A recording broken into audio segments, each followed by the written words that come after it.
नमस्कार, जय हिंद साथियों। आप सभी का स्वागत है हमारे रिसर्च सशक्त चैनल पर। इस चैनल के माध्यम से हम विभिन्न प्रतियोगी परीक्षाओं की तैयारी करेंगे। जिन परीक्षाओं में हिंदी ग्रामर से संबंधित प्रश्न पूछे जाते हैं, हम उन्हीं सभी प्रतियोगी परीक्षाओं को टारगेट करेंगे, चाहे वह एसएससी जीडी हो, एमपी पटवारी हो, एमपी फॉरेस्ट गार्ड हो या फिर व्यापम का कोई अन्य एग्जाम हो। हम इस चैनल के माध्यम से उन सभी प्रतियोगी परीक्षाओं की तैयारी करेंगे। आज का हमारा टॉपिक है शब्द। आज हम एक इसकी रूपरेखा तैयार करेंगे कि हमें शब्द टॉपिक में आखिर कौन कौन सी चीज़ों को पढ़ना रहेगा। चलिए शुरुआत करते हैं और इसमें देखते हैं कि इसमें कौन कौन से अन्य टॉपिक रहेंगे। जैसे शब्द हैं, शब्द के अंदर ही इसकी उत्पत्ति कैसे हुई, इसको बनावट के आधार पर कितने हैं, रचना के आधार पर कितने भेद होते हैं, हम वो सभी समझेंगे। चलिए शुरुआत करते हैं। सबसे पहले है शब्द का भेद। शब्द भेद, इससे पहले आपको समझना होगा कि आखिर शब्द कहते किसे हैं। शब्द की परिभाषा है दो या दो से अधिक वर्णों के मेल से बने सार्थक अर्थ को शब्द कहते हैं। जैसे वर्ण किसे कहते हैं, जैसे आपने कभी फूल देखा होगा, एक फूल होता है, उसको यदि सिंगल में रखें तो हम फूल कहते हैं, और यदि उसी को एक धागे में बांट दें, एक धागे में पिरो दें तो उसकी एक माला बन जाती है। जैसे इस तरह की कुछ माला बन जाएगी, इसको क्या बोलेंगे अब, फूल माला।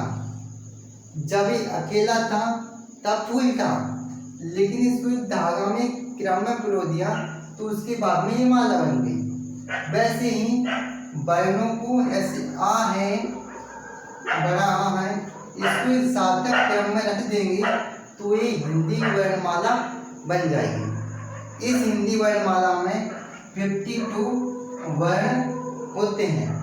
इन्हीं वर्णों को यदि सही क्रम में रख दें तो वो शब्द बन जाता है। जैसे यहाँ पर ये आ है, यहाँ पर यदि माँ और लगा दें, दो वर्ण हो गए। अब दो वर्ण को एक सार्थक अर्थ निकल जाए इसका आम, तो ये क्या बन जाएगा, सार्थक अर्थ, शब्द बन जाएगा। चलिए देखते हैं कि यदि ये शब्द के कितने भेद होते हैं। इसके होते हैं दो, एक होगा सार्थक और दूसरा होगा निरर्थक। दूसरा कौन सा होगा, निरर्थक। सार्थक शब्द वो होते हैं जिसका कोई उचित अर्थ निकले। जैसे अभी यहाँ पर देखा था आम एक कैसा है, सार्थक है। चाय सार्थक, कपड़ा सार्थक। वैसे ही निरर्थक में ऐसे आ जाते हैं जो सार्थक के साथ में अनावश्यक लग जाते हैं। जैसे चाय, ठीक है, चाय वाय, तो वाय का कोई अर्थ नहीं होता। खाना, नहाना, ये किस में आ जाएंगे, सार्थक में। जैसे इसमें कपड़ा, लत्ता, चाय, वाय, रोना, धोना, तो ये सब किस में आ जाएंगे, निरर्थक में, जो सार्थक के साथ में लग जाते लेकिन उनका कोई अर्थ नहीं होता, वो आ जाएंगे निरर्थक में। निरर्थक के कोई भाग नहीं होते, क्योंकि जिसका अर्थ ही नहीं निकले तो उसको आगे बढ़ के करेंगे क्या। यहाँ पर पढ़ा जाएगा सिर्फ सार्थक को। सार्थक को 4 भागों में बांटा गया। पहला उत्पत्ति के आधार पर, दूसरा रचना के आधार पर, तीसरा अर्थ के आधार पर, और चौथा है प्रयोग के आधार पर। चलिए पहले देखते हैं इधर उत्पत्ति के आधार पर कौन कौन सा है। तत्सम, तद्भव, देशज, विदेशज और संकर शब्द उत्पत्ति के आधार पर 4 भागों में बांटा गया है। कई लोग इसको सिर्फ 4 ही मानते हैं, लेकिन इसके 5 होते हैं, संकर शब्द भी होता है। चलिए देखते हैं कि तत्सम शब्द किसे कहते हैं। ऐसे शब्द जो संस्कृत भाषा के थे पहले और अभी भी वो संस्कृत भाषा में ही बने हैं, तो उनको तत्सम कहेंगे। संस्कृत भाषा के थे और अभी भी उनका प्रयोग संस्कृत भाषा में ही होता तो उनको तत्सम कहेंगे। और कुछ शब्द ऐसे हैं जो पहले संस्कृत में थे, फिर पाली में आए, उसके बाद प्राकृत में आए, फिर उसके बाद अपभ्रंश में आए, उसके बाद अपभट्ट में आए, और वहाँ से आते आते जब वो हिंदी तक आए तो उनका रूप बदल गया। तो उन रूप बदले शब्दों को हम तद्भव कहते हैं, जो थे पहले संस्कृत के, लेकिन संस्कृत से वो हिंदी में आ गए बदलते बदलते, तो उनको तद्भव कहा जाएगा। दो हो गए। तीसरा है देशज। देशज में भी शब्द आएंगे जो हमारे देश में ही उत्पन्न हो गए, जैसे खिड़की। खिड़की कोई बना नहीं है, कोई साहित्यिक नहीं है। इसको क्या हुआ कि हमारे पूर्वज थे, उन्होंने आवाज ली खटर पटर, तो उन्होंने उसका नाम रख दिया खिड़की। खिचड़ी, खिचड़ी भी कोई अलग से नहीं है, वो भी हमारे देश में ही उत्पन्न हो गया। जैसे जब वो खिचड़ी बनती है तो उसकी आवाज आती है खिचड़ खिचड़ खिचड़ खिचड़, तो इन लोगों ने उसका नाम क्या रख दिया, खिचड़ी।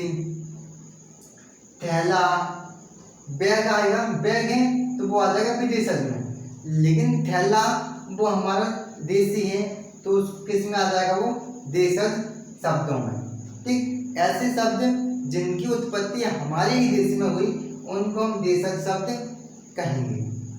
आगे फिर पढ़ना है हमको विदेशी शब्द। विदेशी शब्द वो शब्द होंगे जो विदेशों से आए हैं। विदेशों से आने के दो ही स्रोत रहे, या तो मुगल आए शासन करने के लिए, वो अरबी, फारसी, तुर्की जैसे शब्द लेकर आए, या फिर व्यापार करने के लिए यूरोपियन आए तो वो पुर्तगाली, फ्रांस या फिर अंग्रेजी भाषा छोड़ के गए। हमें उन सभी शब्दों को भी देखना है कि कौन कौन से विदेशी हैं। हालांकि चीनी, तिब्बती ये शब्द भी हम देखेंगे, लेकिन मेन रहेंगे अंग्रेजी, फारसी और अरबी जैसे शब्द।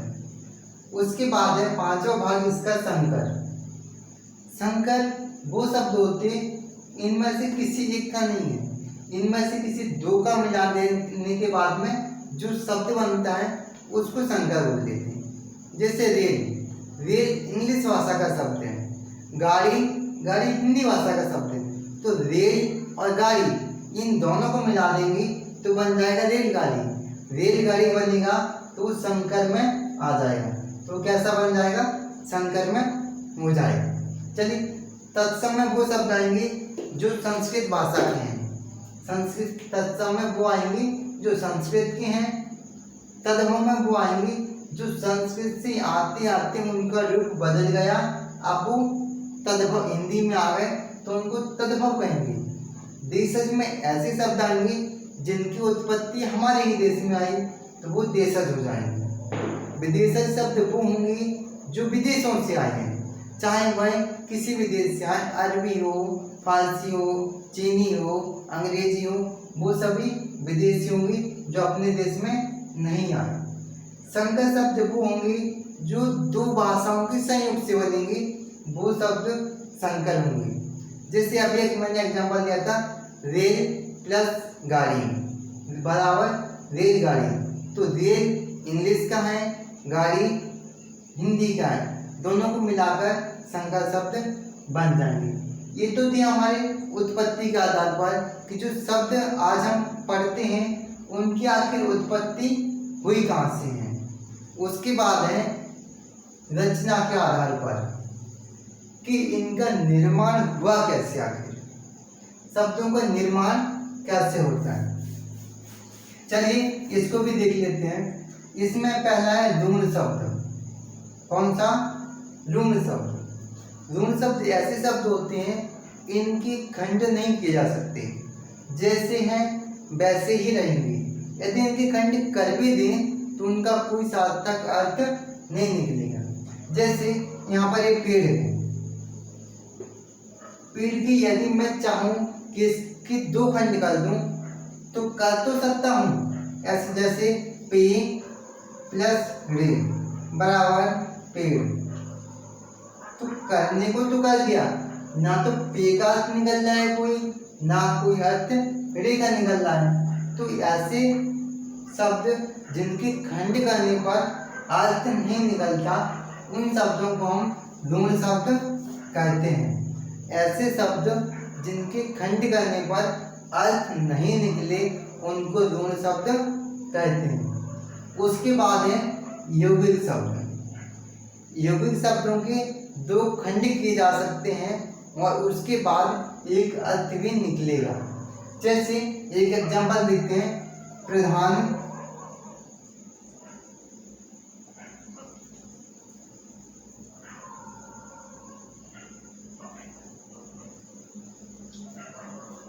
प्रधान प्लस मंत्री। प्रधान प्लस मंत्री, प्रधान का भी अर्थ है मुखिया, मंत्री का भी है एक मुखिया। तो इन प्रधान और मंत्री दोनों को मिला देंगे तो क्या बन जाएगा, प्रधान मंत्री। क्या बन जाएगा, प्रधानमंत्री। तो इसके दो खंड भी कर दिए और एक साथ तक अर्थ भी निकल आया, तो इसको क्या बोलेंगे, यौगिक शब्द। क्या बोलेंगे इसको, यौगिक शब्द। यौगिक रूल में क्या होगा, इसके दो टुकड़े तो हो जाएंगे लेकिन अर्थ कोई अलग ही निकल आएगा इनका। देखते हैं एक उदाहरण के माध्यम से। जैसे ये है गज, गज प्लस आनंद, गज प्लस आनंद क्या बन गया, गजानन। यही बन गया, गजानन था, गजानन के दो खंड भी कर दिए, एक का गज प्लस आनंद। तो इसका गजानन का अर्थ क्या निकलेगा, गणेश जी। गणेश जी को जो बोला जाता है गजानन, तो अर्थ तो कुछ शब्द कुछ और था, उसके खंड हो गए, लेकिन खंड होने के बाद फिर से जोड़ा तो उसका अर्थ ही कुछ और निकल गया। दशानंद, 10 प्लस आनंद, 10 है जिसके आनंद, तो किस में आ जाएगा, रावण। तो उसका भी एक अलग अर्थ निकल गया, तो उसको भी क्या बोलेंगे, यौगिक शब्द। उसके बाद में आता है अर्थ के आधार पर। अर्थ के आधार पर शब्द कितने प्रकार के होते हैं, एकार्थी, अनेकार्थी, पर्यायवाची और विपरीतार्थी। एकार्थी शब्द वो होते हैं जिनका सिर्फ एक ही अर्थ निकले। जैसे इसमें वो सभी शब्द आएंगे जो संज्ञा के व्यक्तिवाचक संज्ञा में आते हैं। जैसे पेड़, पेड़, पेड़ का कोई दूसरा अर्थ नहीं निकलेगा, पेड़ है तो पेड़ ही रहेगा। जैसे मोहन, सोहन, राधा, गीता, सुनीता, विनीता, विनोद, राकेश, ऐसे शब्द जिनका सिर्फ एक ही निकलेगा और दूसरा अर्थ नहीं निकलेगा। उसके बाद में आते हैं अनेकार्थी शब्द। अनेकार्थी शब्द वो होते हैं एक शब्द के ही अनेक अर्थ निकल आए। उसके बाद में पर्यायवाची शब्द, एक के समान ही दूसरे अर्थ निकल आएंगे। जैसे उदाहरण लें पानी का, तो पानी का नीर, जल। आकाश का लें तो व्योम, गगन, अंबर। ये सब क्या पर्यायवाची में आ जाएंगे। पर्यायवाची बहुत सारे होते हैं, अगली क्लासों में हम वो सभी पर्यायवाची लिखेंगे। एक क्लास रहेगी जिसमें सिर्फ पर्यायवाची रहेंगे। फिर है विपरीतार्थी। विपरीतार्थी में अपन को पढ़ना है, कोई अर्थ रहेगा उसका विपरीत निकालना रहेगा। जैसे सोना का जागना, रोना, माता का पिता, सच का झूठ, पुण्य का पाप, एकदम इसके विपरीत अर्थ निकलेंगे। ये थे हमारे 4 प्रकार अर्थ के आधार पर। उसके बाद में है प्रयोग के आधार पर इनको प्रयोग किस प्रकार किया जाए। प्रयोग के आधार पर इनको 2 भागों में बांटा गया, एक विकारी और एक अभिकारी। विकारी शब्द वो होंगे जिनको संज्ञा, सर्वनाम, लिंग, जिसको लिंग, कारक, वचन के आधार पर बदल सकते हैं। ऐसे शब्द जिनको हम लिंग, कारक और काल के आधार पर बदल जाए वो होंगे विकारी शब्द, जो जिनमें विकार आ जाए। किसकी वजह से? लिंग और वचन काल इनकी वजह से यदि बदलाव आता है तो विकारी शब्द होंगे। उसके बाद है अभिकारी, जिनमें लिंग कारक काल वाच्य इनमें से किसी के आधार पर यदि बदलाव नहीं आए तो अभिकारी। विकारी का विकार होगा, अभिकारी इसमें कोई विकार नहीं होगा। विकारी में हम पढ़ेंगे संज्ञा, सर्वनाम, क्रिया, विशेषण। संज्ञा क्या है? किसी व्यक्ति के नाम को, व्यक्ति, वस्तु या किसी अन्य के नाम को जिसका नाम है वो संज्ञा में आ जाएगा। अब सर्वनाम क्या होता? संज्ञा की जगह पर जो शब्द उपयोग में लिए जाते उनको सर्वनाम कहते हैं। जैसे वह, मैं, वो, ऐसे शब्द सर्वनाम में आ जाएंगे। फिर पढ़ेंगे हम क्रिया। क्रिया क्या होता? किसी भी काम को करना क्रिया होता, चाहे वो पढ़ना हो, पढ़ाना हो, सोना हो, जागना हो, खेलना हो, दौड़ना हो, चलना हो, वो सभी क्रिया में आ जाएगा। हर व्यक्ति कुछ ना कुछ क्रिया करता ही रहता है। उसके बाद में विशेषण। विशेषण में आता है क्रिया किस तरह से की जा रही है। जैसे कोई है, विशेषता बताएगा, जैसे काला घोड़ा तेज दौड़ता है तो इसमें काला घोड़े की विशेषता बताएगा। राम बहुत सुंदर है तो इसमें सुंदर उसकी राम की विशेषता बताई गई है। यानी कि संज्ञा और सर्वनाम की विशेषता जो बताएगा वो विशेषण होगा। उसके बाद में है अभिकारी में क्रिया विशेषण पढ़ेंगे, संबंध बोधक पढ़ेंगे, का, की, के, समुच्चय बोधक पढ़ेंगे जिसमें क्योंकि, इसलिए ऐसे शब्द आएंगे जो आपस में दो को जोड़ेंगे, दो शब्दों को आपस में जोड़ेंगे, वो समुच्चय बोधक होते हैं। उसके बाद में हमें पढ़ना है विस्मयादि बोधक। विस्मयादि का मतलब होता है आश्चर्य। हाय राम, राम राम, हे अल्लाह, जब ऐसे शब्द निकलते हैं तो उनको विस्मयादिबोधक शब्द कहते हैं। आई होप आपको इतना सभी समझ में आ गया होगा कि इस शब्द में हमें कितने टॉपिकों को पढ़ना है। उम्मीद करता हूँ कि आप इन सभी को सही से समझेंगे और आपने सही से वीडियो को देखा होगा। तो आप सभी इस चैनल को सब्सक्राइब कर लें ताकि हम अगला वीडियो जो अपलोड करेंगे तो सबसे पहले आपके पास ही नोटिफिकेशन पहुंच जाएगा।